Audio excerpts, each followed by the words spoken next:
Hello and welcome to the regular City of Eureka City Council meeting this December 3rd, 2024. We're glad you're all here. Nice to see everybody. And we will open this meeting with a land acknowledgement. The land that Eureka rests on is known in the Wiyot language as ADJOURNMENT.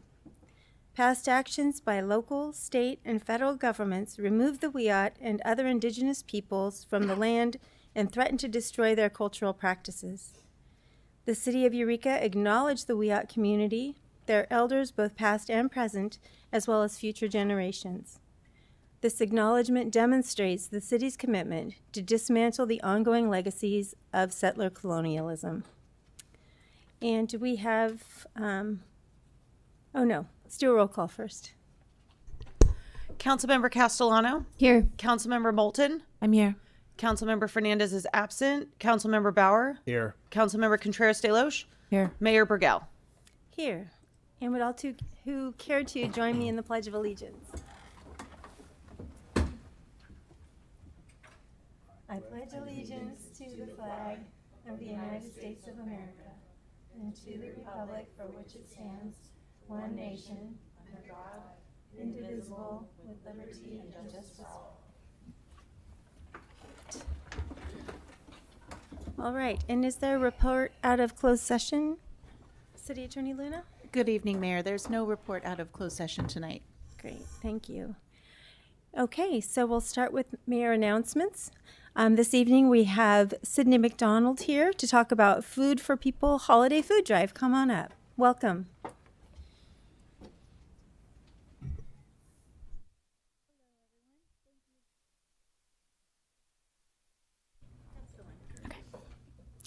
Thank you, everyone. It's a pleasure to be here. So my name is Sydney McDonald. I'm with North State News, that's ABC here in Humboldt, and I'm representing the Humboldt Holiday Food Drive. It's put on by Senator Mike McGuire and Food for People. It's an annual event. Here at North State News, we promote this annual food drive each holiday season. This is the largest food drive on the North Coast. It happens right here in our own backyard. Last year was our best yet. Over $52,000 were raised and over 30,000 pounds of food were collected to feed our community. And I'm here with good news for those who are listening here today as well. There's still time to get involved with it. We have opportunities where business owners can come alongside and sponsor the event through the digital advertising that we do. Members of the community that want to be involved, we're coming up for the big day. It's next Thursday, December 12th from 3 to 6 p.m. at the Eureka Safeway. This is a drop-off and donate event, and you can bring donations there. Financial support can be directly given to the event through Food for People's website, foodforpeople.org. And I just want to say thank you for the opportunity to share and bring awareness to this event, for all the good that it does for our community. I am very passionate about rallying together to support a good cause, and what better way than by taking care of those who have fallen on hard times or our local seniors who need extra love this holiday season. So my name is Sydney with ABC, and next year this is an annual event, so we just kind of wanted to spread some awareness here within the city as well for potential sponsorship opportunities, and thank you for the opportunity to speak. Thank you, Sydney. Does council have any questions for Sydney? Seeing none, thank you so much for being here. We appreciate you. And that's December 12th in the afternoon? Yes. In the afternoon. Safeway? Eureka. Great, thank you. All right. So for our next presentation, we'll bring up Managing Mental Health Clinician Jacob Rosen. It's quite a title there, sir, to talk about our Winter Warming Center. Thanks for being here.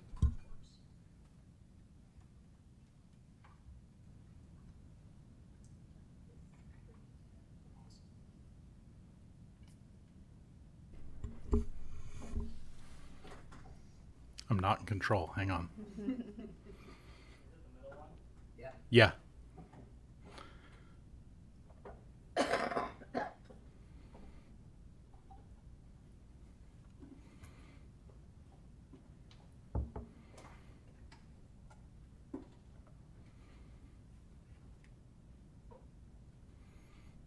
All right. Good evening, Mayor and Council. Thank you for the opportunity to come and talk about this. This is, I think, something that's super important, and I know there were a lot of questions and information going around, questions going around the information of how this works. And so happy to be able to come in and present on it, and hopefully we'll be able to clear some of this up. I structured this a little differently than I usually do.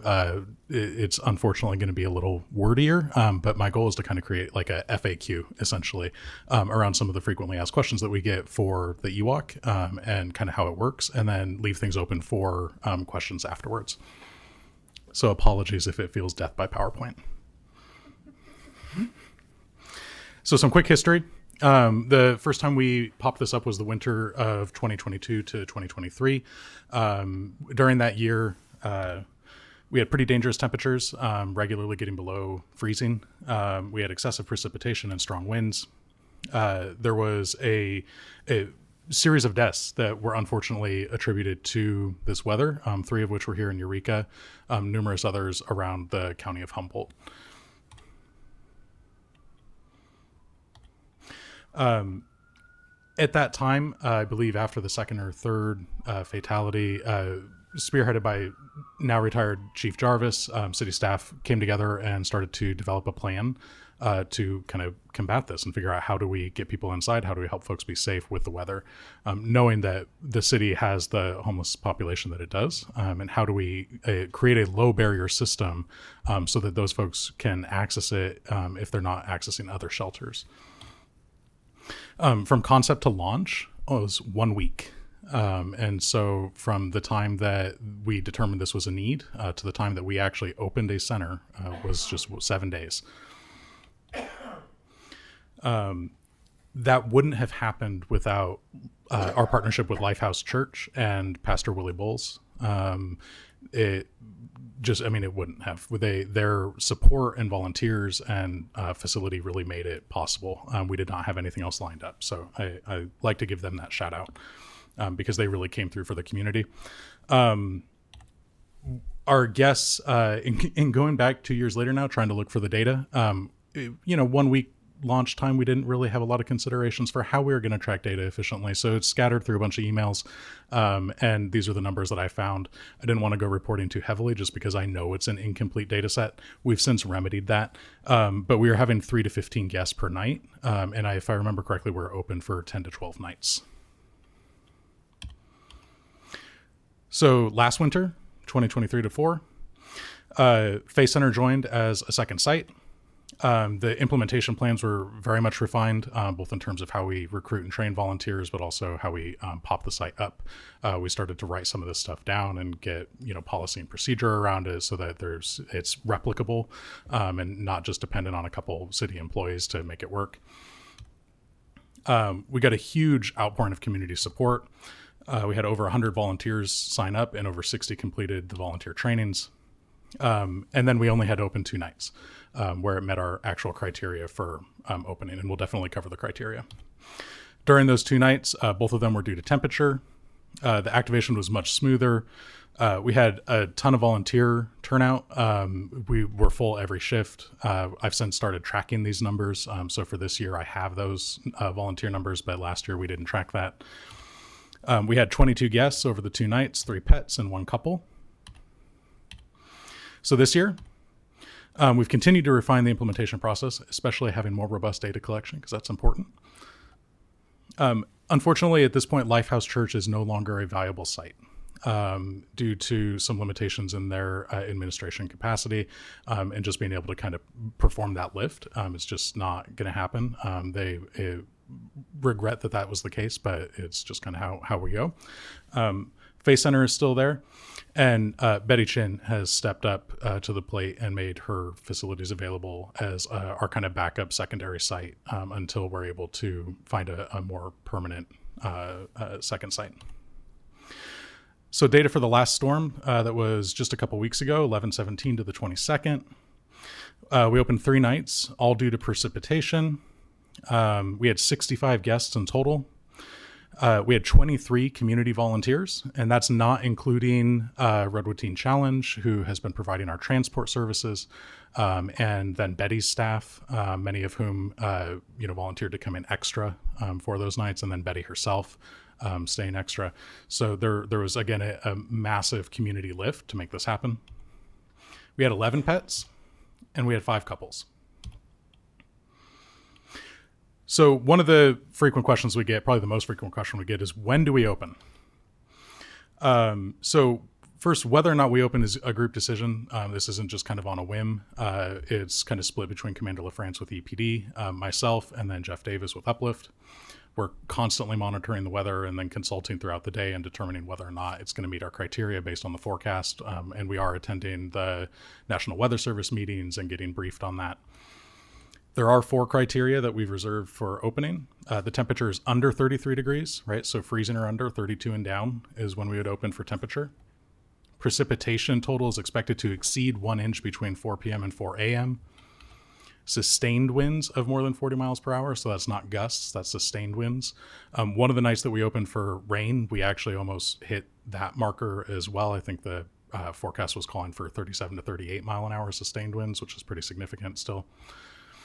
And then we also have a 4th criteria where, based on the totality of a storm, say we have a 6 or 7 day event, even if we aren't necessarily meeting the threshold criteria in the other 3, we could still opt to open based on just recognizing the totality, and that the longer you get into a storm, the more worn out people get, the less reserves they have, and that we may need to open and kind of relax our thresholds in order to protect people.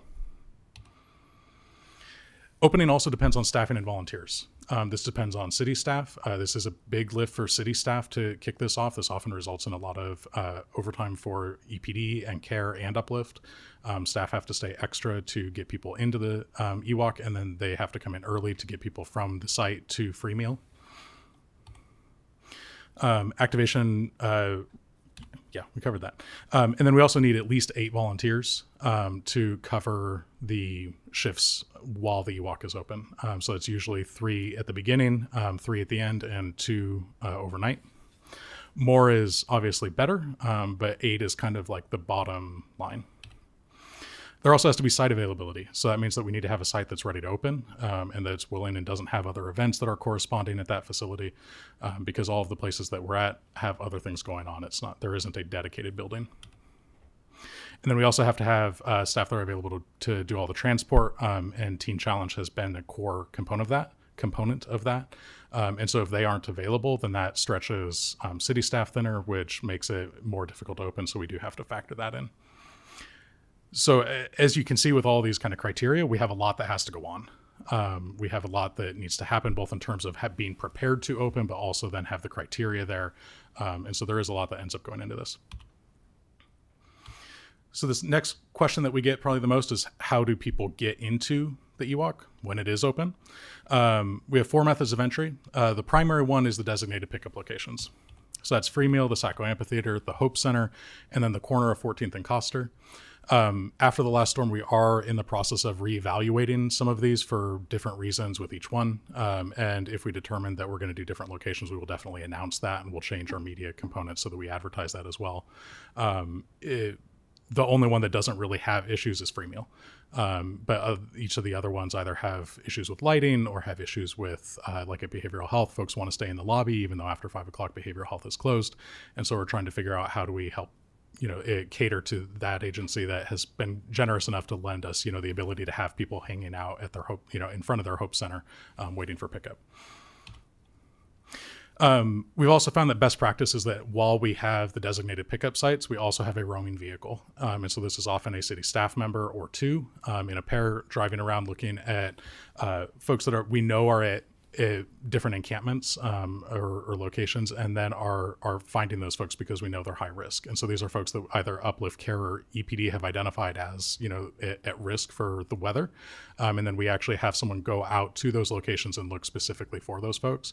We also will keep an eye out for folks that we just come across on the street if it looks like they need to be in a warm space for that night. Going strictly roaming is too staff inefficient. We tried that a couple times when we first launched this, and having a bunch of vehicles just driving all over the place just was not organized. And so we pivoted to designated pickup locations.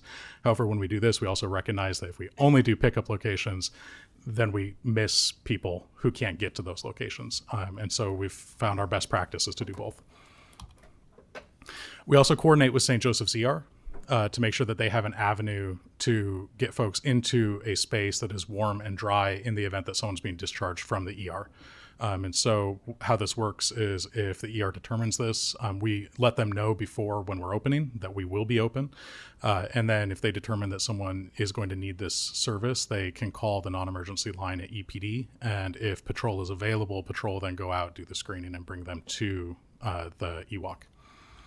We also have the same situation set up for the crisis stabilization unit with Humboldt County Behavioral Health. And so they get a lot of folks that walk up, whether they're seeking some sort of shelter space or food or services. We make sure that the crisis unit knows that we're open so that they can do the same thing. Just want to be very clear, there are no walk-ins, and I will cover why that is. But we have intentionally structured this to not have folks just walking in off the street. And there are a bunch of different reasons, and I will definitely get to those because I know that was a point of concern. So people are screened when they come into the program. The purpose of screening is not necessarily to screen people out, but to screen people into the correct location. So to this date, actually I might get to that too. I'll hang on to that because I know there's a piece later. Getting folks to the right location is super important. And what we found is that if we send folks to the wrong location, even if we're doing it with good intention, that can actually cause more harm than good. And so we really want to make sure that we're attending to those folks and that it's city staff who have experience doing this kind of work that are doing that screening and not relying on volunteers to do that. We have never turned anyone away without a plan. That just hasn't happened. We've had a lot of folks decline to come. We've had some nights where over 50% of the individuals that we contact, especially roaming, will decline to come to the EWOC. But no one ever is without a plan. We will often warn them of the weather, even if they're declining, and then help them plan to be safe that night. These screenings are usually conducted by CARE and CSET. Between the two teams, we have well over 50 years of experience evaluating behavioral health and substance use crises. One of our case managers in particular has 25 years just by himself. And then you start to trickle in all the other folks from that. I mean, there's a wealth of experience and knowledge in doing these sorts of screenings. And we're really lowering the bar in how we get people in and trying to be really thorough and focusing on folks' safety.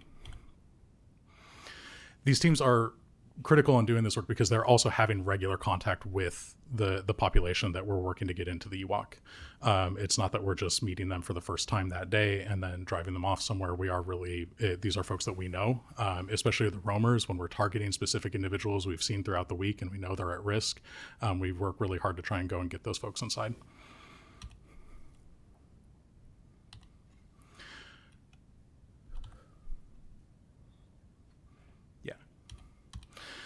So the screening criteria, first one is health. And this is kind of simplified. I mean, we go into more depth with this when we're doing our actual evaluations, but these are like the simple criteria. If an individual is not going to be healthy enough to get through the night without some sort of like predictable call to, emergency services to go to the ER, they probably should just go to the hospital at that time. I mean, why would we prolong someone getting more services and send them to an inappropriate location for them to have a medical crisis there when we can attend to that in the moment? We also look at safety.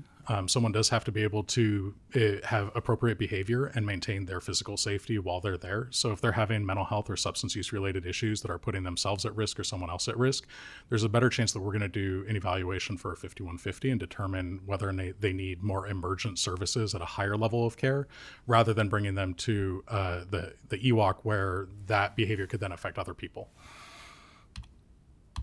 We also then look at intoxication level. Intoxication does not rule out someone going to the EWOC.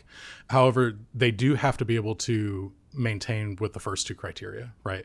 So if someone is so intoxicated with alcohol that they are at risk for alcohol poisoning, we're going to screen them into the ER and go that route as opposed to bringing them to the EWOC. If someone is having a behavioral health crisis where they're so psychotic and disorganized that they can't figure out their own shelter and their behavior is erratic, we're going to evaluate them for a 5150 instead of bring them to the EWOC for that crisis to then emerge with volunteers. Essentially looking at it, the screening, looking at it from our perspective is to figure out how do we get people to the right location. It's not so much to screen people out.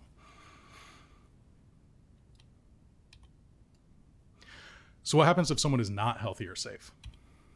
Right. So health, again, if their health is questionable, we're looking at the hospital. Or we're looking at how do we, get them healthy enough? Do they just need something simple? Like, do they need food? Have they not eaten for days and days? And maybe the weakness that they're experiencing is because of malnutrition and dehydration. If we're able to make that determination, then we're going to help them with that. And we're going to achieve that while getting them to the EWOC and try to remedy those needs. But if someone is, fading in and out of consciousness, maybe they say they want to go to the EWOC, but we may screen them to, again, a more appropriate level of care. That safety piece, they have to be able to be safe around others. If they're not able to, first we're going to engage in de-escalation. Oftentimes if we can de-escalate folks, we can get them to a space where they can safety plan. If they can safety plan, then we can get them to the EWOC. If the root of the inappropriate or unsafe behavior, again, is a result of mental health, then we're, again, going to look at a 5150, because if someone's psychiatric issues are causing them to not be able to access shelter, that's actually criteria for grave disability. And so that would give us the ability to get them into the hospital and get their mental health treated, as opposed to, again, sending them somewhere where they're not going to receive the treatment they need. Yeah, getting ahead of myself. We definitely don't just leave folks without a plan. There was one individual who is not welcome back, or at least not welcome back without an excessive amount of screening. They did stay one night. However, they then attempted to rob staff the next morning when we were driving them back to Free Meal with a weapon. And so, again, for those appropriate reasons, right, where if someone is not safe because of their mental health or their choices in behavior, that may preclude them from coming out. But we want to be able to do that screening ourselves and not leave that up to volunteers. And that's because if we leave it up to volunteers, and I'll cover this a little bit more later as well, we risk losing our volunteers. And if a site becomes unsafe, we risk losing that site. Right, because these are folks who are doing this out of the goodness of their heart. They're not necessarily trained to do this, and we want to be able to protect them and balance those two issues. So what does transport look like? When we first started, we were using city vehicles with care, and we were transporting with Eureka Police Department. And so our roamer at this time was often a Eureka Police Department patrol vehicle, either their Explorers or the Crown Vic or the F-150. Well, they may not have had the F-150 at that time. And then city vehicles were doing the designated pickups. And so we had our vans, or we would borrow the larger van from Uplift and use that. This year, our roamer is actually from CARE, and we're using the vans for that. And then we've worked really closely with Redwood Coast Teen Challenge to provide that larger van pickup and go to our pickup sites. Tom Throssell and his crews have been amazing and have really helped provide a warm transport experience. They have the space, they have the vehicles, and being able to have a lower amount of city staff working overtime allows us to be more sustainable for the long term if we have a long storm. Another question we get is there food? Food has been made available on most nights. When we very first started, Lifehouse was bringing some of their own food. We also had Free Meal donating food. Faith Center staff have also brought in food when we've opened at their center. And then the Church of Jesus Christ Latter-day Saints has also created a dedicated crew. We actually have like a whole separate SMS chain just for them, where they will spontaneously cook a massive amount of food, an impressive amount of food in a very short period of time to feed people. And so that's been a big help. They haven't been able to offer a site, but they've been able to offer that. And that's really made a huge difference with folks, coming inside and having something warm to eat. However, in the absence of these groups, there is no dedicated food source. And so we really do rely on volunteers for that help. Where do guests go in the morning? So around 6 o'clock, between 6 and 7, folks get woken up. Around 7 to 8, folks are transported back to Free Meal. Uplift and CARE often handle the morning transports. This does require staff to come in early.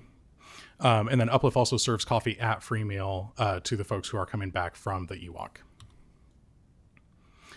We've also been asked multiple times, do volunteers get training? They do. It's not a lot, but we give some. So last year, Commander LaFrance and I did a 2.5-hour training, and it was recorded. And so that's been made available to new volunteers, and so they're able to get a de-escalation training.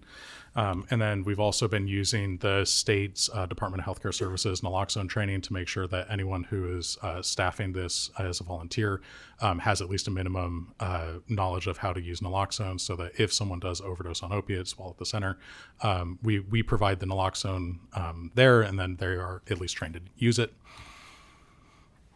Training completion is tracked. That's courtesy of Robin Prasker and our Community Services Department. And then videos are recorded so that if anyone needs a refresher, they can do that. We also get a lot of questions around why we don't share the location. I know this is a big one. So after the initial drop-off, the EWOC is ran by the volunteers. There is no city staff there overnight. There might be church staff if it's their site, or in Betty's case, Betty will have her staff there if she's not. However, when we first started this, it was only church facilities. And so we recognized that a lot of the folks who were there did not have the level of training and experience that CSET, Uplift, CARE have.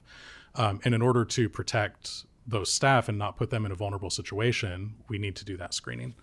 And if we just share the location, people are just going to show up without going to the screening. So the reason we don't share the location is to protect the intake structure so that we can protect our volunteer staff and keep the program running and have longevity.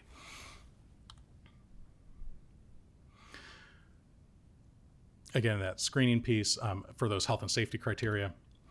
If volunteers don't feel safe, we risk losing those volunteers. And if the site hosts don't feel safe with their facility hosting, then we're going to lose those sites. I wish it were different, but that's just the case. And so it's really a balancing act, trying to make sure that we're getting the most amount of people in with the lowest barriers possible while also keeping it sustainable. And so we don't share the location in order to protect those facilities from people just walking in. We also change from night to night too. And so we don't want, depending on which location is available, we may shift. And so we don't want folks walking up to one place because they heard that was where it's happening, and then we're actually at a different site that night because the other location had an event. So we want to make sure that folks are at the pickup points instead of that.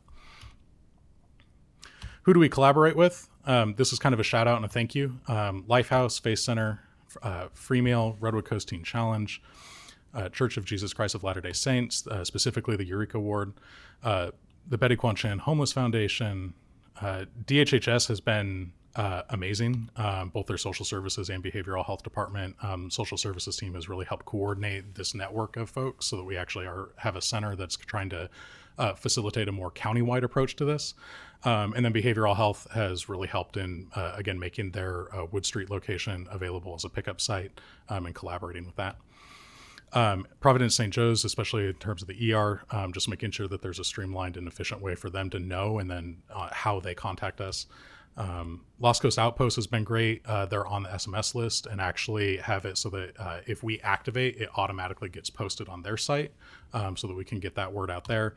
And then 211 is in the same boat. So if we activate, that SMS goes to 211, and then 211 will be able to field calls and direct people to the pickup locations, as well as field any questions that may come in. There are more. I'm sure I missed folks. This doesn't include all the volunteers that have volunteered and helped out over time, which has been amazing. I can go into a snapshot. I left these in here just because I wanted to offer. I can give a snapshot of what this looks like for city staff or for volunteers if wanted. But otherwise, I think we can also just jump into questions because I realize I'm going a little long. So let me know if we want to go back to those. All right, friends. Thank you so much for that very thorough presentation. I appreciate it. It was a great clarification on a lot of things. Do we have any questions? Councilmember Castellano. Just a quick question. Thank you. Really appreciate the detail and clarity. If regarding the behavioral, my mic's live today, the behavioral health crisis stabilization unit, can people call that to get a referral, or how would someone, let's say they don't make a drop-off location, would that be a way of calling, or would someone need to get there? So someone would need to get there just because, we're going to need them to we're going to need to know where that person is in order to have an officer, again, if they're available, to come out and screen them. Patrol is also aware that if someone calls, the non-emergency line or the emergency line and is in crisis or is afraid that they're not going to be able to survive the weather, Patrol is aware of the EWOC being open, and we make sure that EPD is ready to respond even after our initial kind of wave of getting people in has passed. Every night this year that we've opened, we've gotten people dropped off after hours by Patrol, either because the ER has referred them, the crisis unit has referred them, or Patrol has just come across them on a call and then has been able to screen them in. Thank you. Yeah. Councilmember Moulton? Councilmember Contreras-DeLoach. I was just going to say that I actually would like to see that personnel piece that you read. Yeah. So that was what I was going to ask for. So this is just kind of a snapshot of one of our nights. I think it was the middle of the two. So it was the second night of this last storm. That morning, they had predicted 0.25 inches of rain. And then at 3:30, they updated that to 1.2 inches of rain. So we went from not meeting our criteria to very much meeting our criteria. Jeff Davis, Commander LaFrance, and I immediately were consulting and figuring out whether we can pull this off at such a late hour. We determined that we were going to go for it, and the only reason that was really possible was because we knew we'd have Betty Chin's support and her staff to be able to help get things set up. If we were strictly relying on volunteers that night, I don't know that we would have been able to pull this off that late. So at that point, 5 staff from EPD, 5 staff from CARE, and 2 from Uplift all came together to start getting the word out. Also prepping and getting the cots set up and getting Betty's site ready to go, and then also developing a plan for going out and outreaching the public and getting folks ready to go to the pickup centers and then actually doing the pickups. And so, I mean, that's, 12 staff that had to kind of drop what they were doing around 4:30 and come in and start prepping this, which was a pretty big lift. Usually if we start earlier, we can have less staff working on it just because we can have one person working longer as opposed to many staff pulling it all together at once. Then after we got to the point where we were actually doing the pickups, that's when we were able to trim some of the staff down. And then the rest of we kind of went to our basic kind of picking people up and getting them in. We did do a second roamer that night because we determined that because of the late activation, we may not have sufficiently gotten the word out. And so we wanted a second team that was searching for folks that we knew were at risk. We did get 24 guests brought into the EWOC that night. And then I believe Patrol dropped one more off later in the evening after we had stopped. And then the next morning, 2 Uplift staff and 1 CARE staff came to pick those folks up. And so that's kind of the staff intensity of that. I mean, it does require quite a bit to get this rolling. This is a more extreme case, again, because of the short notice on activation.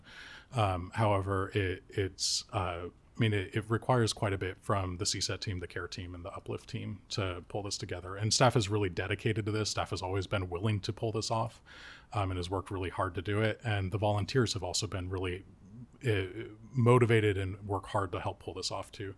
And I would say probably one of the heartwarming things is when we did activate this on late notice and we didn't have everything set up when folks started arriving, they started helping as well. And it really became a full community effort to pull everything together and make a space for people to be.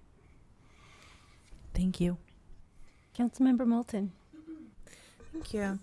And thank you for the presentation and, of course, for the work that you do. I really just wanted to point out how much I appreciate that this is it's a big society problem and that the government, us as government, like we can't fix it. But having this collaboration with the public, and by like the public money, like us, the public, and then the volunteers, citizens, as well as faith-based organizations, like all coming together is what it really takes to fix things like this and to help people. So I just love to see that kind of collaboration, everybody coming together to make that happen. I did have a question.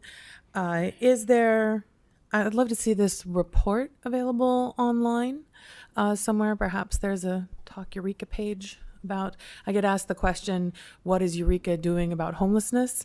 And I say not as much as the whole community is doing about homelessness, but I'd love to be able to point them to some, information after the fact as opposed to like how to get services. Absolutely. And in fact, I was wondering if that was going to come up, and hence creating this PowerPoint as an FAQ instead of a more traditional presentation, because this could very well just be posted. I tried to make things a little more elaborate so that someone just reading it would be able to do that. So we can post this. I'm also happy to write up another report.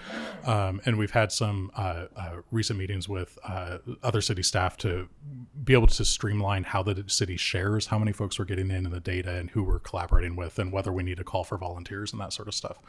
So we've been working on that end of it too, to make sure that the community is able to see so that we can continue to build that community support. Yeah, some of this information might actually encourage people to volunteer when they see the sort of steps that are involved and where they might plug into the process. Speaking of the process, is there a reason you couldn't do screenings at the site? I realize it would take a staff person and pin them to that location, but if there's people already pinned to other locations.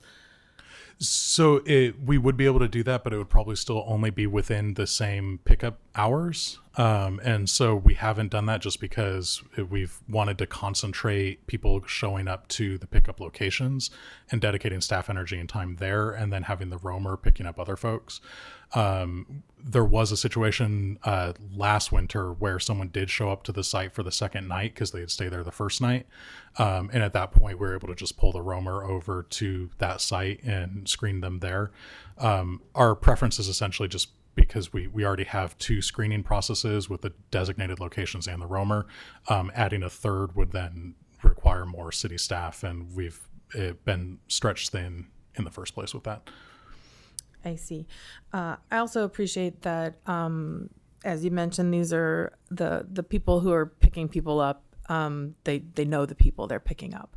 They're not just coming up to strangers on the street and saying like, hey, jump in this van. They know their name, they know their situation, and often they know where they're camping and why where they're camping is not safe for them for the evening. So I can see that sort of one-on-one customer service, for lack of a better term, could be a good way to get people to, get out of the weather. Absolutely. And sometimes that's hard, going to, especially for someone who has not accessed other services. Maybe there are reasons that they have been hesitant. And so having that rapport is really crucial to get people to say yes. And we've done a better job at that this year than in past years, and making sure that we get the word out and how we've been operating. And that's kind of been a product of the streamlining that we've really worked toward. And the evidence has showed, in other years, we were looking at 10 to 15 people as our max. This year, we hit 25 and our low was 19. So, our lowest intake was higher than our highest intake the last 2 years. I'd call that successful. Of course, success would be nobody needing this. But the fact that we're able to offer it is just very heartwarming. Thank you. Anything further? So, through the chair, I just wanted to add a couple of things to elaborate on what Councilmember Moulton was saying about the community aspect of this.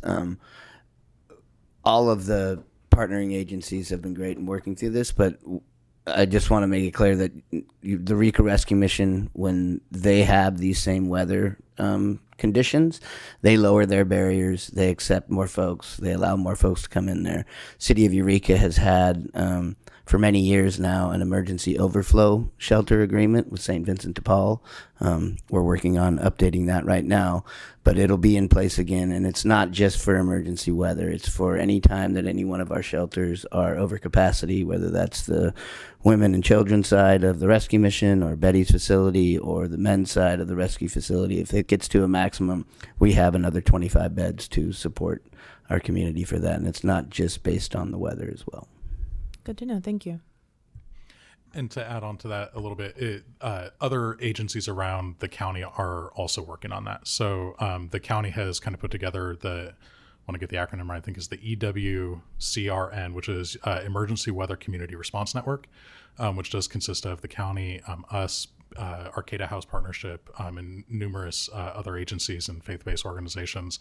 And so there's Arcata House often lowers their thresholds, and they will also occasionally do an emergency weather center as well. And then there's faith-based organization down in Southern Humboldt that tries to put this together in combination with a nonprofit. I'm forgetting the names of them, unfortunately, but there are many other efforts, and the county has really kind of played that role to help centralize some of that, and so that's also happening. Well, thank you so much, Thank you. Clinician Rosen. That was a great report. We appreciate you. So under my mayor reports, I just have a couple of things. I want to let friends know that tomorrow night at 7 o'clock down at Dick Taylor Chocolates, they'll be having the lighting of the tree. So get your festive on and show up and have some cocoa. The Redwood Interfaith Gospel Choir will be singing, which is pretty exciting because I just joined. I'm super excited. I've been doing it for about a month now. It's super fun. And then secondly, on Saturday, the Salty Santa Parade will be happening on Humboldt Bay.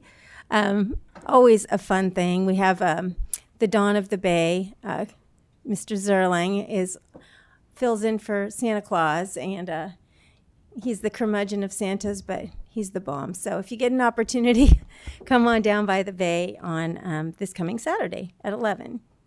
And with that, we'll move on to presentations. Eureka's 5th annual Home for the Holidays decorating contest with Sarah West. Hi, Sarah. Welcome.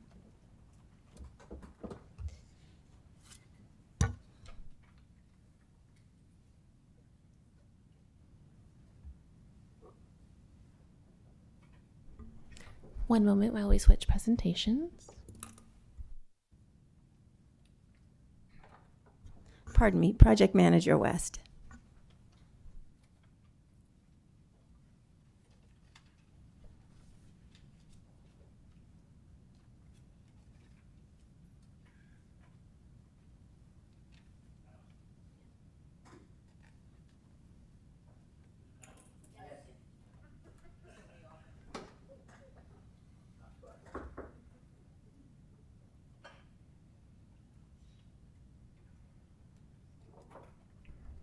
Thank you. Good evening, Mayor and Council. I'm here tonight to share about the upcoming Home for the Holidays contest. This is going to be the 5th annual. So those who may not be familiar with it, this is a contest that encourages folks in the greater Eureka area to decorate the outside of their homes with holiday decor. And then we publish a community map and encourage folks to view the houses and vote for their favorite. Why do we have it? So it started during the pandemic as a way to foster connection and community, and it's been very popular. The map I created last year had over 40,000 views, so we've continued the tradition. It also just helps make Eureka a nice place to live, and along with the other holiday activities that the city and the community do, it encourages folks to visit Eureka and enjoy all of the holiday decor, and it's a component of our lighting plan. So who can participate? All manner of holiday decor is welcome. It doesn't necessarily have to be Christmas decor. You can see here, this is a Nightmare Before Christmas display that went up a couple years ago. That was incredibly popular. The decorations just have to be visible from the street, and it's not limited to people within city limits. Anyone in the greater Eureka area can register. So right now, registration is open, and we are trying to get the word out to encourage folks to participate. So if you're interested, you can go to the city website. There's a link on the main page, or you go to Economic Development to the Holidays page. You can be, this year we're adding an opportunity where you can be on the map even if you don't want to compete. That's been something that feedback from folks in the past where they didn't necessarily want to be in the competition, but they wanted to be included in the viewing and the community part of it all. So tell your friends if you know anybody who has great houses to get themselves onto the map. Coming up after we close registration next Monday, we will open up community viewing and voting from December 13th through January 2nd. You will be able to find the community map and vote online in all the usual places, links on social media, on the website, then the news blurb at the bottom of the front page on the website. So we encourage you all to grab your loved ones, make some hot cocoa, get in the car, and go view all of the lights. I put together all the dates in one spot for you in case anyone's tracking it. I'll be back here in early January to present the awards for our winning houses. And while I have you here, I also just wanted to give a brief update on some of the other holiday activities that city staff have been up to. So the former mayors of Eureka got together this year and fundraised over $20,000 for a big holiday light display down on the gazebo. That was also a project in the lighting plan. So that we were a little bit delayed by weather, but we'll be finishing that this week and early next week, getting all of that up. So look for that. And in addition to that, we have zoo lights happening, of course, at the zoo. And I believe that's all I needed to cover. So if you have any questions, let me know. Questions? No? No questions? Great. Thank you. Thank you very much. Appreciate that report. It was so much fun going around last year. It was neat to see all the vehicles that were pulled over, listening to the music and just having a great time. So thank you for that. All right. Well, this brings us to public comment. This is the time for members of the public who wish to be heard on matters that do not appear on the agenda. City Council policy is to limit each speaker to 3 minutes. Such time allotment or portion thereof shall not be transferred to other speakers. The public will be allowed to speak concurrently with the calling of an agenda item following the staff presentation of that item. Pursuant to the Brown Act, the City Council may not take action on an item that does not appear on the agenda. Welcome, Mr. Parr. Hello. I already spoke last week on why I thought you weren't getting much response to your emergency weather operation. Basically, as long as you keep putting the boxcar to nowhere component as part of the plan, you're not going to get much response. So that's all I got to say about that. But anyways, November 5th, I know Scooter and Asshole won their seats, and Mazereff was defeated, and I know y'all take that as a mandate, but I want to remind you that you're on a shrinking blue island. The rest of the state kind of leaned a little bit more right. The rest of the country went way right. And one of the things I've noticed is there's a real push among a lot of Democrats to get as much damage done in the next 2 months as possible, to try to stymie anything that the Trump administration or anyone on the right's trying to do. And I'm just wondering if you all will be doing that, or if you'll recognize the fact that the tides are turning, and instead of doubling down on your far left radical liberal agenda, if you're going to actually try to start compromising and working with people on the other side. Because I'm tired of referring to Scott as Scooter and you as Kimmy and Fernando and Asshole and Leslie the lettuce raper. I'm kind of tired of that. It's getting old, and I'd rather get along, and I'd rather work together with people to try to make this community better. But when I see people who are dead set on following their own agenda in total disregard of what at least half the populace wants, it makes it hard to be respectful. And I know you mentioned last, November 5th about your toolbox, about how you could shut down any kind of dissent. But like I say, that the First Amendment's a pretty powerful edifice. And I think after November 5th, I think your box of Harbor Freight tools, a lot of them turned into Fisher Price tools. And you might want to rethink what you're doing as far as that goes. At any rate, like I say, I'm tired of the just the bullshit.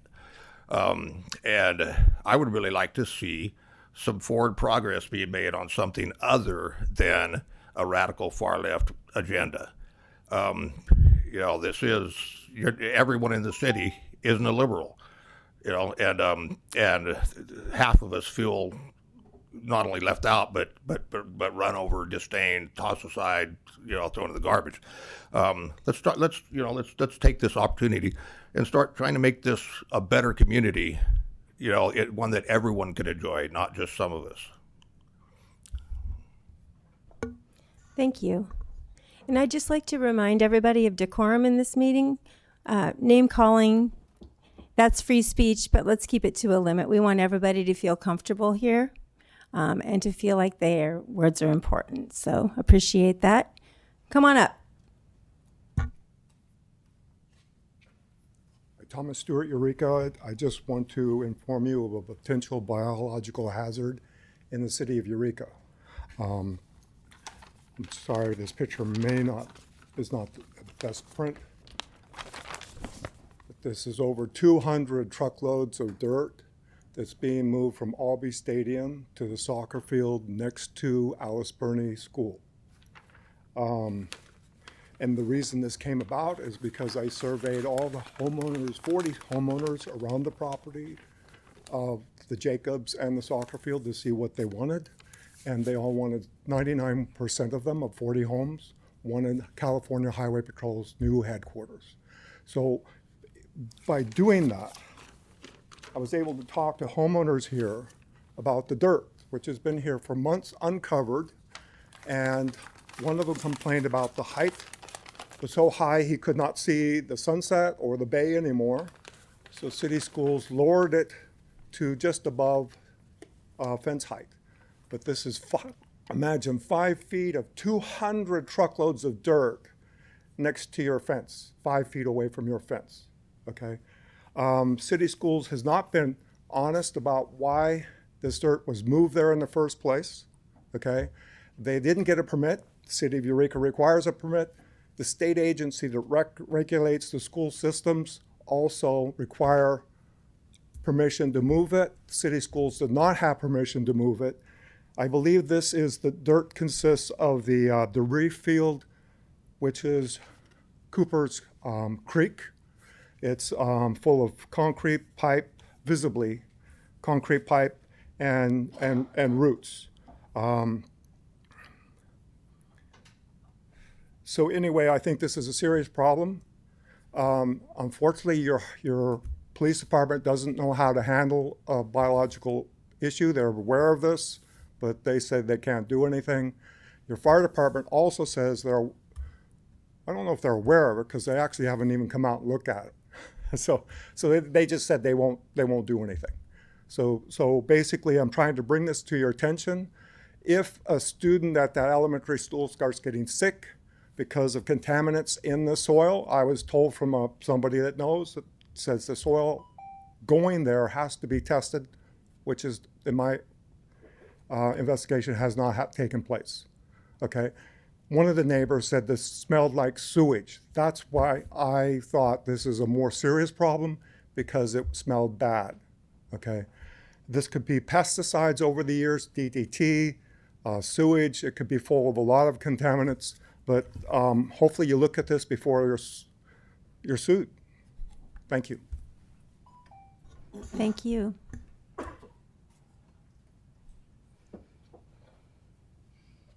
Welcome, Mr. Bates. Good evening, council and city staff. My name is Ken Bates. I'm a commercial fisherman out of Eureka. I've been here since '74. I've been dealing with the city of Eureka since 1982, representing the fishing fleet.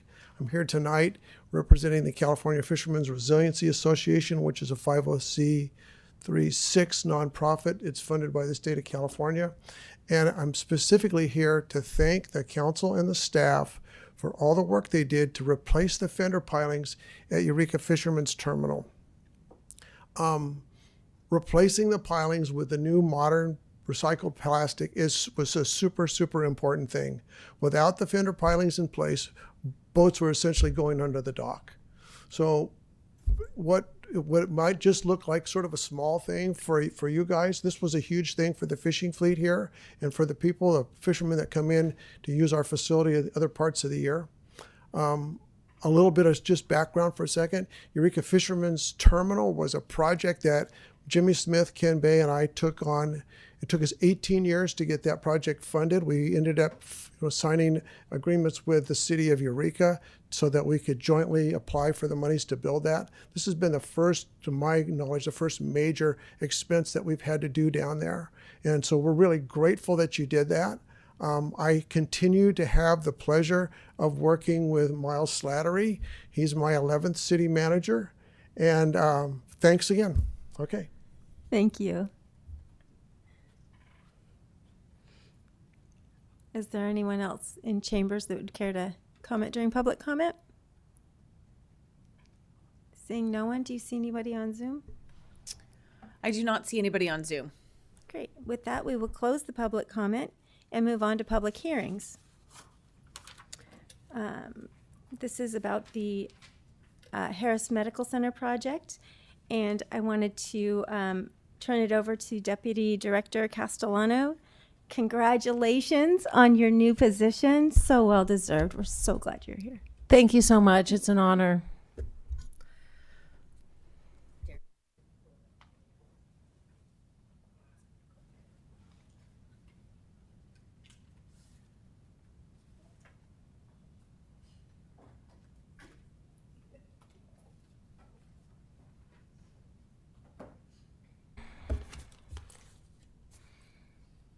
Okay, great. Thank you. Good evening, Madam Mayor and council members. Tonight I present the Harris Medical Center project at 272 Harris Street.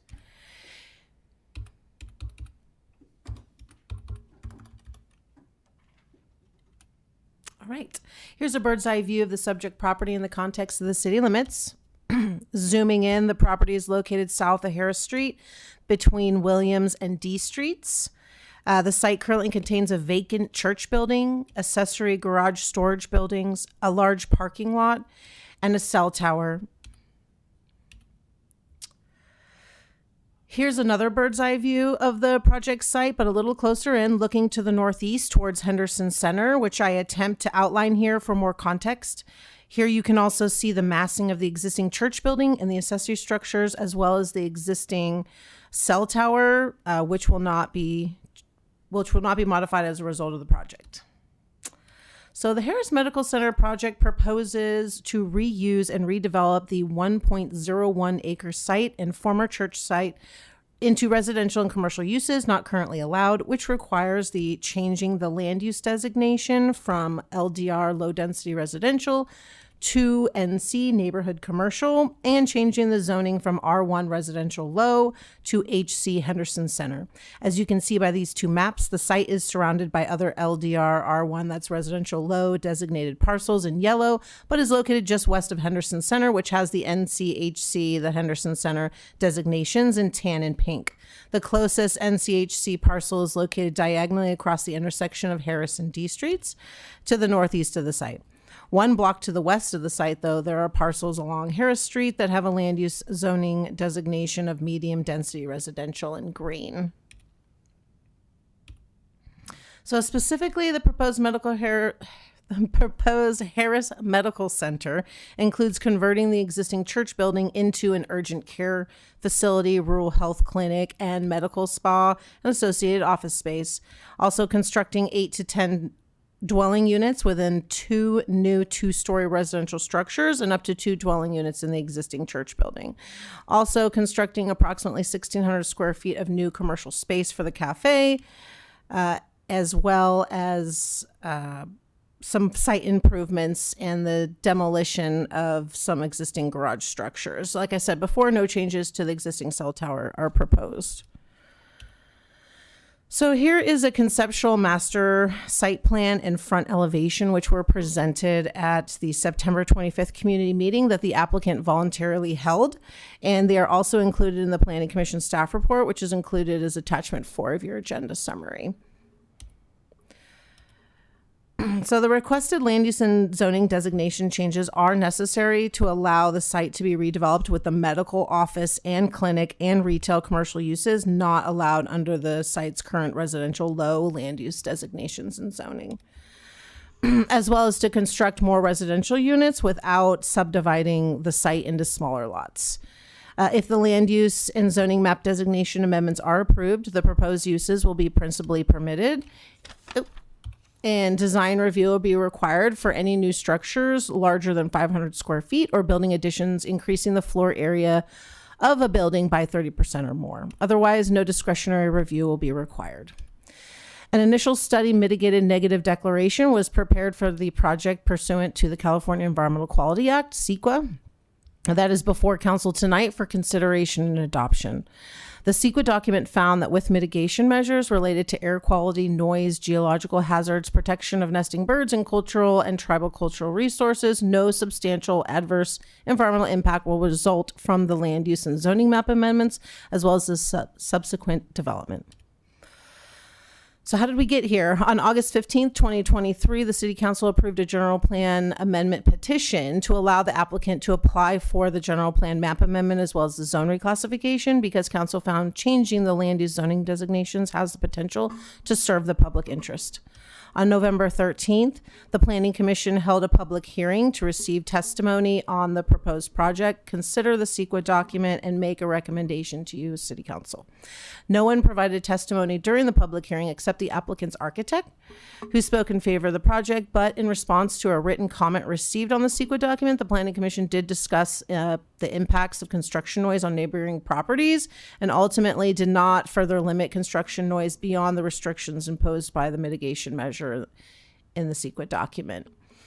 The Planning Commission then voted unanimously by a vote of 5-0 to adopt a resolution recommending the City Council approve the map amendments after considering the CEQA document and making the required findings.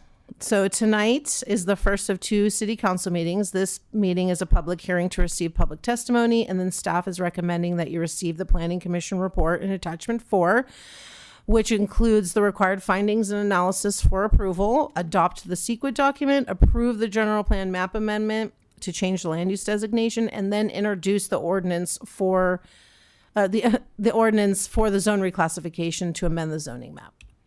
At a second City Council meeting, Council can adopt the ordinance for the zone reclassification. If it is adopted, the zoning change will become effective 30 days after adoption. So based on the analysis in the Planning Commission staff report in your attachment 4, staff believes the required findings can be made. Therefore, the recommendation is to receive the Planning Commission report, hold a public hearing, adopt a resolution adopting a mitigated negative declaration, mitigation, monitoring, and reporting program, and response to comments for the Harris Medical Center project, as well as adopt a resolution to approve the general plan map amendment to change the land use designation from low density residential to neighborhood commercial. And lastly, to waive full reading and read by title only and introduce bill number 1042-CS, an ordinance of the City Council amending the inland zoning map to reclassify 272 Harris Street from residential low to Henderson Center. I have a suggested motion, but we'll stop screen sharing for the discussion. Thank you. Do we have any? Thank you. Do we have questions? Councilmember Moulton? Thank you. Thank you for the presentation and, of course, this very thorough document. You referred to a cafe. Is that the commercial space, the 1,600 square foot? So that would be right on the street? Correct. In front of, okay. There's more residences in this than I was thinking there would be originally, which is cool. We need housing. Do you know who is going to run the urgent care facility? I do not. Okay. I'm assuming it's a private entity. Yeah, I do see the applicant is in the audience, so maybe he can come up and answer that later when you guys are ready. Okay. I think now's the time for questions, isn't it? Mm-hmm. So now would be the time. Can I ask you, applicant, where'd you go? Would you care to come up and answer a couple of questions, sir? I did see him there. About the urgent care facility. Welcome. Hello. Hi. Good evening. My name's Julian Berg, and I'm the architect on the project, working with North Point, who's also here, Leah, Praj, and Angie. We've collaborated on a number of jobs together, so it's really great to be working on this together. I'll say a few quick words, and then we can, if you have any questions, you're welcome to ask me. I think Excuse me? just Or asking, City answering Manager questions Slattery? right now, then they Should can... I just answer questions? Or Yes. no? Just procedurally. Okay. We gotta do everything in Well, order. the urgent care facility will be run by Dr. Stokes and his team. Great. So that's really quick. Do you have any other questions? That was my question. Okay, thank you. No, that Yeah. answers my question. All right. And we do have one more question we'll get back to you, Councilmember Moulton. Councilmember Contreras-DeLoach for this individual. So I've been attending each of the things. First, I wanted to say thank you for the level of engagement that you guys have done. Thank you. The other thing, but I was going to ask, so is the urgent care, is that a certainty? Well, we're really trying. Yeah. Okay. That's a big component of the project. Yeah. So, Yeah, I was it's- hoping so, but Dr. Stokes knows that it's very much needed in the area. Yeah. I myself have direct experience without trying to get an appointment sometimes. So, Right. Okay. Thanks. Yeah. Thank you. Okay, thank you so much. If we have All right, further, we'll thank call you. you back. Did you have more questions, Councilmember? That was Moulton? actually all my questions. Okay. Thank you, Mayor. Anyone else? Okay, seeing no one, we will open up this public hearing. Is there anyone from the public who would like to comment on this item?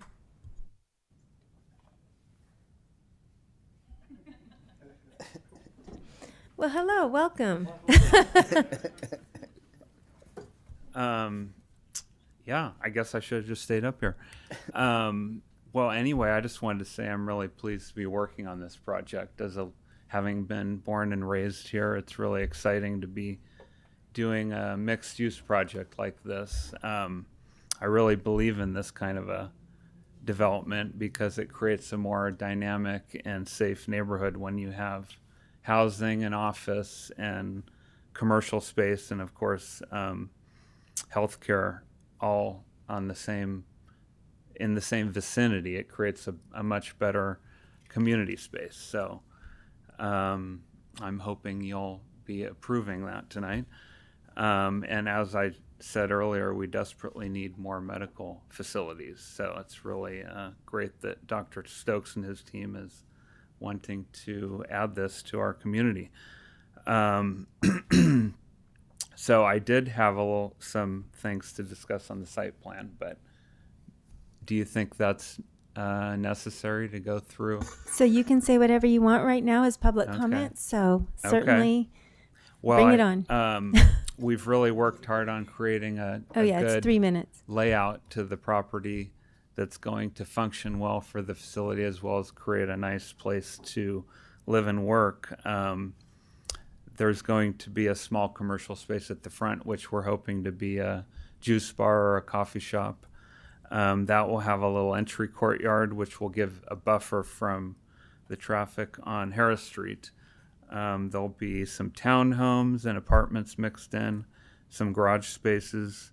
We're hoping to create a mix of housing types, so to appeal to a variety of people. There'll be bike parking, and of course, solar will be integrated into the project, patio spaces and garden space all around with a mix of native plantings and rain gardens. We are reworking the existing building, which has sort of a barn-like look, to being a mix of craftsman and modern elements to echo the past while also giving a nod to the future. So I really am excited about the project, and we're here to answer any more questions if you... Well, didn't I plan that well? All right, thank you. Is there anyone else from the public who'd like to comment on this item? Seeing no one, do you see anybody on Zoom?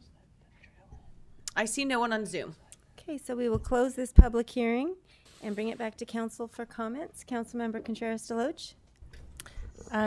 So I really appreciate this, I've been, following along and stuff, and I appreciate the amount of engagement, like I said before.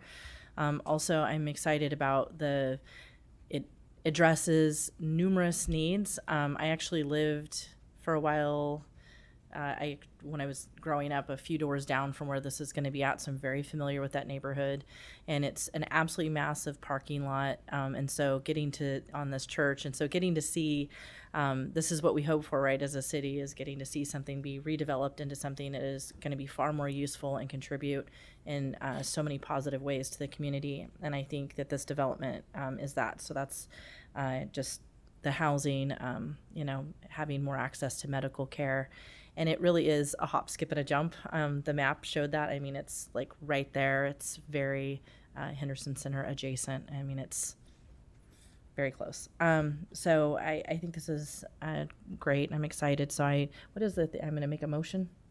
Yeah. How much of that do I need to read? All of it. I have to read the whole thing? All righty.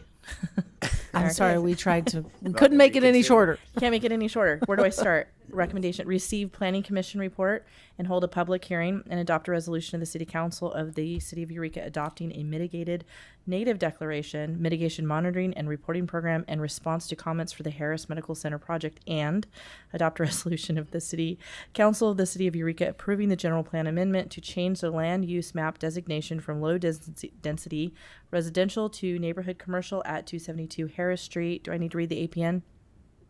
You just have to read it once. And I do have to read it? Just read it once. APN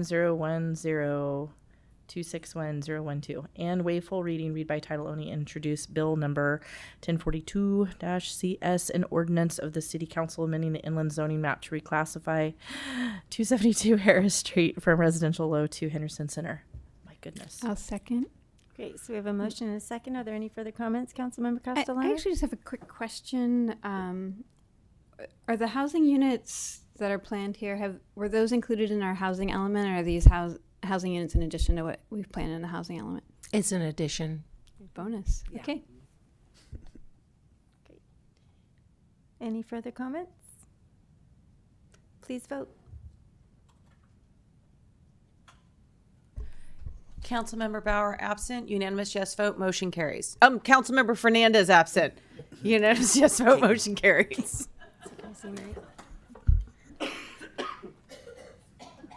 Congratulations again, Deputy Director Castellano. Good job. Okay, so this moves us to the consent calendar.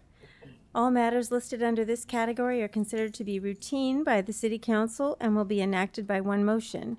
Pursuant to City Council Resolution 2011-22, if a member of the public would like an item on the consent calendar pulled and discussed separately, the request shall be made to a council member prior to the meeting.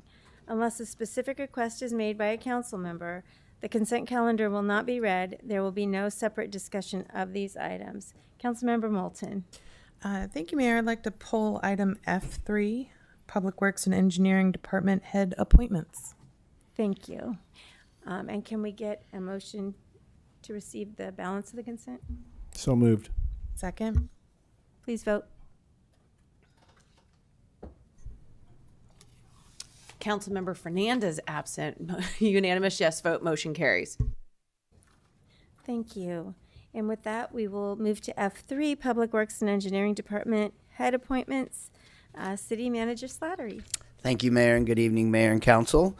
So with this item is related to two new contracts that we're having for some department heads that we're promoting from within, or recommending promotion from within, with the departure of Director Gerving from Public Works, in discussions with staff as well as former Director Gerving, decided to kind of reorganize Public Works. The idea being of going back to what we kind of used to do within the city and separating out Public Works from engineering. The idea is to create an engineering department separate from a Public Works department.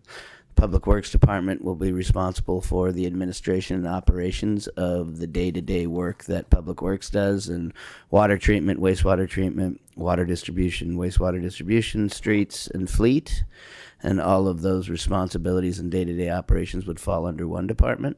And the engineering department would be for traffic as well as all capital improvements and facilities-related projects for them to administer, bid, and be project managers and oversight for that. The engineering department will provide those services to the other departments, not just Public Works, but also work with community services on parks projects, facilities projects, harbor-related projects, basically any project that the city is going through. So it is with great pleasure that I recommend Jesse Willard as the appointment for the department head for engineering, and Kelly Allen as the department head for Public Works. Jesse, of course, has been our city engineer for 5 years. I don't know. Sorry, Jesse. It's been a long time. And then 10, Kelly Allen. 9. Kelly Allen has been with us for, I believe, 3 years, 4 years, 8. 7. 8. I'm getting really old. I do remember my first experience with Kelly, but I'll I'll save that story for later. But anyway, Kelly Allen has been a special project manager within the Public Works Department, has worked on a multitude of projects, from water, wastewater, enterprise-related projects to facility projects and everything. And so I think they're both very well suited for this. So staff is recommending that you guys approve their contracts and have them become the department heads of engineering and Public Works Department. So I'm available for any questions. Great. Any questions? No? Okay, so we'll open this item up for public comment. Welcome. You should be afraid. I'm Deborah Dukes, and it has been my great pleasure to work with Kelly Allen on the Energy Committee for the last 780 years. As someone brand new to working with city government, she has been amazing in teaching very patiently both me and all of the other newbies everything from the speed of government, who knew it could be so slow, to the ins and outs of what's allowed and what's not, the Brown Act, and frequently common courtesy. I've been extremely impressed. I think you've made a great choice, and I commend both staff and city council. My husband, who had to leave earlier, AKA public, during the Energy Committee meetings, almost always the only member of the public, joins me in congratulating Kelly. You could not have made a better choice. I'm very, very pleased. I don't know Jesse. Congratulations to him, and congratulations to council members Moulton and Bauer on re-election. You've been doing a great job, and I'm sure you'll continue. So anyway, congratulations on choosing Kelly. You could not have done better. Thank you, Deborah. Is there anyone else from the public who'd like to comment on this item? Do you see anybody on Zoom? I see no one on Zoom. Okay, so we'll bring it back to council for comments or a vote. And a vote. Councilmember Bauer. Yeah, I think these are great choices. I don't really know Kelly that well, but I do know Jesse, and I think he does impeccable work. Appreciate the way he explained engineering to me in layman's terms when I'm interested in projects. So I look forward to seeing both of these people in leadership roles. So with that, I'll make a recommendation to authorize the city manager to execute Public Works and Engineering Department head at will agreements with Kelly Allen and Jesse Willer, respectively.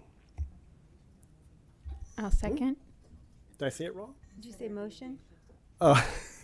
Motion, sorry. We have a second. If there are no further comments, Councilmember Contreras-DeLoach. I just wanted to thank you both and congratulate you both. So thank you. Great. So we've got a motion and a second, and a Councilmember Castellano has a comment. Similarly, just excited to continue working with you through the city. Appreciate your leadership, and look forward to having some conversations with you on the upcoming weeks, just to say hello and further welcome you now in this position. And and thank you, City Manager Slattery, for kind of your leadership and in terms of bringing these two wonderful employees into these positions. Well said. Please vote. 4 yes votes. Councilmember Fernandez absent. Motion carries. Okay, so at this time we will have Jesse and Kelly come on up. Let's swear you in.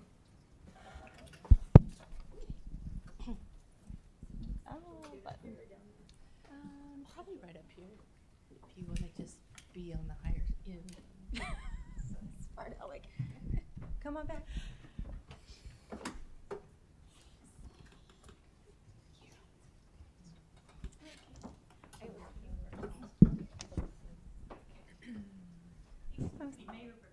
Yes. May I take a photo? Oh, yes. Oh, never showed up.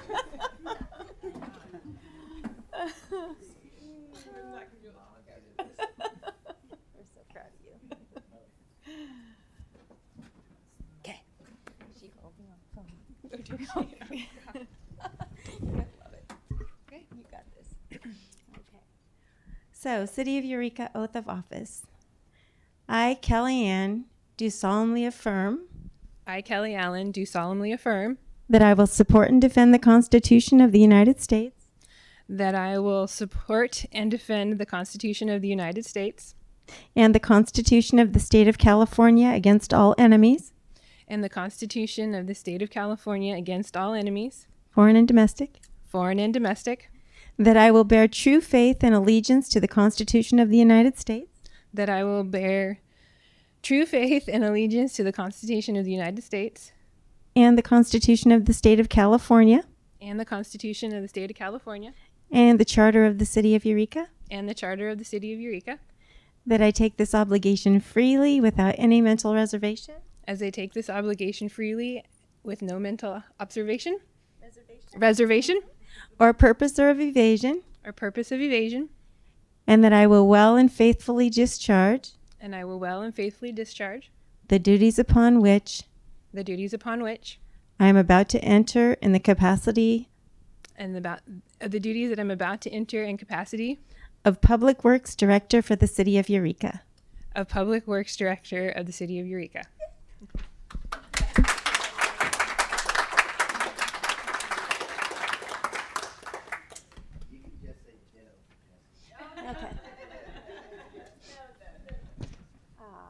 Okay. So proud of you. I know. City of Eureka, California Oath of Office. I, Jesse Willer, I, Jesse Willer, do solemnly affirm that I will support I do solemnly affirm that I will support and defend the Constitution of the United States and the Constitution of the State of California that I will defend the Constitution of the United States and the State of California against all enemies, foreign foreign and domestic, that I will bear true faith and allegiance to the Constitution of the United States that I will bear due faith and allegiance to the Constitution of the United States and the Constitution of the State of California and the Constitution of the State of California and the Charter of the City of Eureka, and the Charter of the City of Eureka, that I take this obligation freely without any mental reservation, that I take this obligation freely without any mental obligation, reservation, or purpose of evasion, and that I will well and faithfully discharge the duties upon which I am about to enter in the capacity of Director of Engineering for the City of Eureka. in the capacity of the Director of this Engineering of the City of Eureka. You did it. Good job.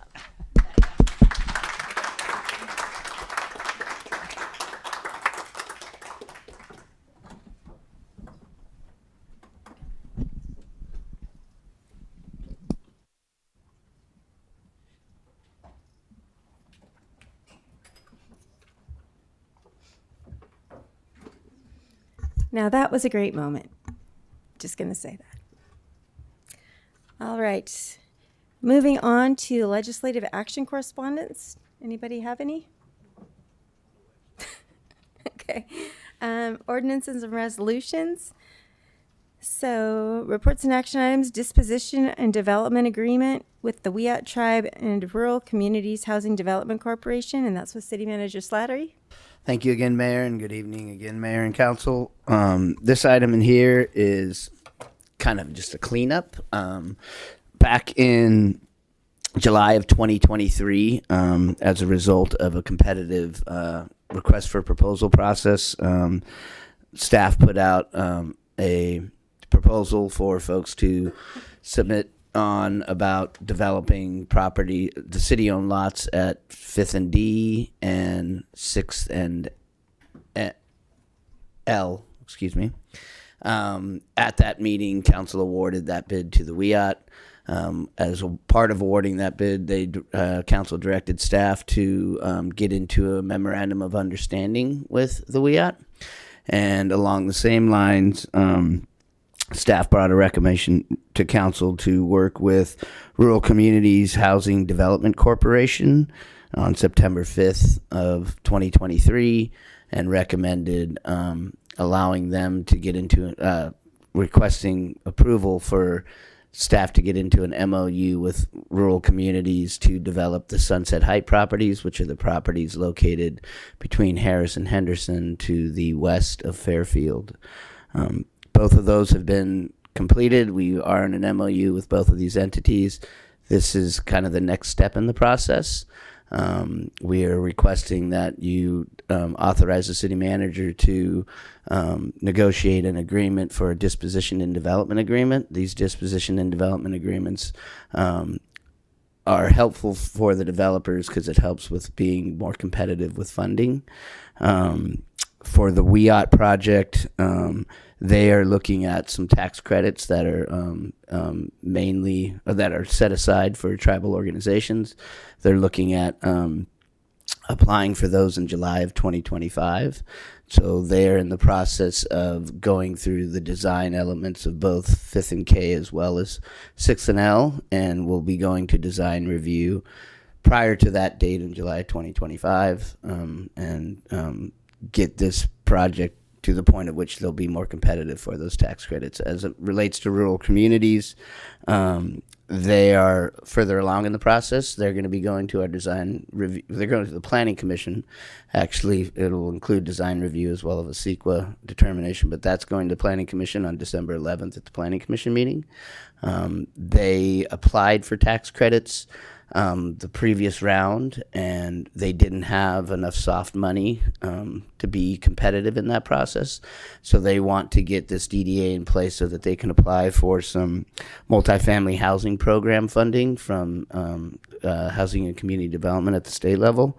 This money, if successful in February, will provide that soft money that they need to be more competitive for the next round of tax credits. And so staff is recommending that you guys authorize the city manager to enter into a DDA with both the Wiyot and rural communities. If you have any questions, I'm available. Just a point of clarification. I thought I heard you say 5th and K, but you meant 5th and D. Sorry, 5th and D. I think I said 5th and D the first time, 5th and K the second time. It's fine. Just Do we trying have- to confuse you. I'm sorry. Thank It's 5th you. and D. Thank you. Do you have any questions for City Manager Slattery? Seeing no one, we'll open this item up to the public. Is there anyone from the public who'd like to comment on this item? Seeing no one in chambers, do you see anyone online? I see no one online. Okay, so we will bring it back to council for comments and a motion. Councilmember Moulton? I will move City Manager Slattery's recommendation. Second. Great. Anything further? Please vote. 4 yes votes. Councilmember Fernandez absent. Motion carries. Thank you. Future agenda items. Did you have one? Okay. City manager reports. Thank you again, Mayor, and good evening, Mayor and City Council once again. So I intended on agendizing this, but we hadn't gone through a meeting with the lodging alliances. So I wanted to announce a great partnership that we've established with the Eureka Lodging Alliance once again. Staff, economic development staff with project manager Asbury, as well as Chief Stevens, and as well as Director Spickler at the zoo, all put together some proposals for the Lodging Alliance for some funding from some of the funding that they have gotten over the past few years. So one of the projects that we proposed was for the zoo lights. Last year we kind of had a pilot project for zoo lights that was extremely successful. We didn't do much advertising for it because we didn't know if we had the capacity, but over I think a 12-day span, we had 60,000 people come to the zoo lights. So we made a proposal to expand that zoo light not only along the skywalk, but also to include an illuminated live redwood tree that'll be decorated, as well as some lighting that'll extend our lighting to the kind of back part of the zoo where the paddock area is for the bear exhibit, and adding lighting there so that we can do more evening events as well as expand our capacity for weddings and then also for the zoo lights. So I want to thank the Eureka Lodging Alliance. They have put $100,000 towards this development, and it's allowed us to expand, and we're really going to pub it this year and try and get some more people from out of the area. And so we have established the dates, and so we're doing the majority of weekends and New Year's Eve and Christmas Eve. So on starting December 14th and 15th, from 5 to 8 p.m., there will be the zoo lights opening. December 20th and 22nd, which through the 22nd, which is Friday through Sunday, 5 to 8 p.m. And then Christmas Eve from 5 to 8 p.m. December 27th to 29th, which is Friday to Sunday, 5 to 8 p.m. December 31st, which is obviously New Year's Eve, that'll be 5 to 8 p.m. And then the last weekend will be January 3rd through the 5th, Friday through Sunday. All of this information is available at redwoodzoo.org. And it is a very nominal cost of $5 per person and $4 for folks with EBT and WIC. And so I wanted to thank the Lodging Alliances for their support, and we look forward to this being a good way to put heads in beds over the holiday season. So thank you to the Lodging Alliance. And that's all I got. Thank you. And that will move us to council reports, and we'll start with Councilmember Castellano. Okay, thank you. Let's see, I attended the League Leaders meeting. This was a virtual meeting for Cow Cities in preparation for going out of town tomorrow to attend the annual policy setting meeting for Cow Cities. This is where people who have been involved with Cow Cities set policy for the year, which will determine the actions that the advocates take on behalf of cities at the Capitol. And so I will be leaving. I'll be gone the next few days and back, and I'm sure Councilmember Bauer, but we'll report back afterwards. I'm continuing to hold a weekly housing meeting where we discuss a wide range of housing initiatives across the city of Eureka, but also the county, and create opportunities for collaboration around housing implementation. I attended the Eureka Main Street meeting and facilitated the Eureka Main Street Economic Vitality meeting. And I also, not entirely related to work with City of Eureka, but I attended a presentation at Pelican Bay Prison by folks with Del Arte who are doing a theater program there on Sunday. And it was just really powerful. It's stayed with me a lot in terms of the opportunities to for folks who often do not have access to resources for building relationships and finding their voice to actually connect with them. And let's see, want to remind folks to shop local this holiday season. And, there's for sure through, Eureka Main Street, there's a lot of really great local businesses, in that district, also in Henderson Center and throughout Eureka. Just folks who really care a lot about their products and the community, and go visit them, check them out. And tomorrow's the Humboldt Transit Authority meeting. And then also Arts Alive is this Saturday. So I know there's a lot of great holiday things happening with Arts Alive, but also just some really, really great shows as well. Thank you. Councilmember Contreras-DeLoach. Yeah, so a fun variety of stuff. So I went and did the RC car racing at the Muni with my little boy. That was super cool. Just a great example. The Muni is right in our neighborhood. A great example of like little fun events that are around the city at any given time. So that was fun. I also got to have a quick meeting with our new fire chief. That was great. Just talked with him about his vision and what he wants to do, and I'm really grateful for him. I also got to attend the recent Wiyot Film Festival that was held at the Eureka Theater, and that was incredible and very touching. It was really beautiful because they all of these little short films were to highlight different portions of their community and then the language. And it was really cool to see. It was very quiet and set to this, backdrop of just like nature and also some like native artists, specifically Wiyot artists. And then it was their original recordings from some of them like the 50s of the last of those who had spoke the language fluently. And of course they're trying to revive their language. So it was really something. And then the other thing is I got the opportunity to volunteer at the Warming Center a few times. I got to go and do that. And that was really very touching. And I really appreciate all of the staff and all of the overtime and everybody that was showing up to set things up and take things down. I was really touched the first day that I went. I was getting there at like 6 a.m. As they were getting ready to take things down. And there was all this, food that had been donated. So they had, a hot breakfast and there was coffee and I had a miserable time trying to take those cots down. They were impossible, but I appreciated some of the community members that had come as well were showing me how to do it and also helping. And then I came back to, set up, and Betty and I were talking about how touched we were by the community support and the outpouring, but also just how grateful people were there to just be warm and dry. That weather was nasty. And I was grateful for them too. It just was a special feeling to kind of be in there with everybody and feel that sense of community. And so I'm grateful to EPD and everybody else that's volunteering and stuff like that, that's just bringing that sense of warmth and community to try to help. So I know that's a long report, but I feel like I had some really touching experiences the last couple of weeks that I'm just really grateful for. Thank you for sharing those. Councilmember Moulton.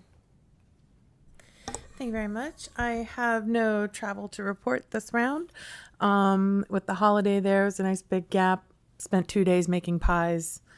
I did attend, or I participated in the Eureka Main Street snowball drop, which was super fun. Lots and lots of people out there hoping to get their hands on one of those color. Turns out they're pink. They're colorful. I thought they'd be white like snowballs, but they're all different colors. But people caught them, and then they go to a local business who's participating and get like a discount or a free gift or something. And it was just great to see all the people out and how many businesses were out there participating in that. And I would like to echo Councilmember Castellano's encouragement to shop local, because we are a really unique community and that we have so many great local businesses providing all kinds of services up and down the economic spectrum all over the city, and that the only reason they're still here is because people are supporting them. So please continue to do that. And I just wanted to shout out Arts Lab, of course, is totally worth going out to, even if it's a little drizzly. Tough it out, get out the rain boots. But I wanted to shout out to North the 4th, who is hosting a piece of the AIDS quilt. And that is a big national deal. And I'm definitely going to go over there and check that one out. All kinds of great stuff going on. But that's where you'll probably find me at least part of the evening. Thank you. Thank you. Councilmember Bauer. Yeah, thank you, Mayor. I also attended the Cal City's virtual briefing where we tried to discuss priorities for the coming legislative year. I attended the holiday open house, which was a lot of fun, hanging out with people. And I don't think it rained while we were outside, but it was a great event and super fun to walk around Old Town. I'll also be attending a board of directors meeting for League of Cities, leaving tomorrow, and look forward to reporting back on what's going on there. And I've been keeping an eye on Cooper Gulch. So if anybody hasn't seen the restoration of Cooper Gulch that city staff and contractors through state funding have done, it's beautiful to see the creek all restored, and fish are using it. Just little baby salmon are in there. So please check it out.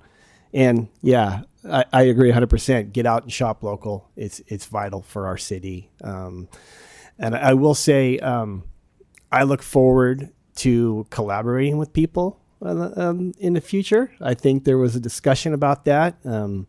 It's nice to collaborate with people that don't name call But we'll work with anybody that wants to do it respectfully and that want to do things that better our city. So I look forward to that. Thank you. Great, thank you. And before we're adjourned, I'll be remiss. I forgot to mention one thing, and that is that I did meet with Major Feist from the Salvation Army. And she was telling me about a lot of the great things they're going to be doing through Christmas.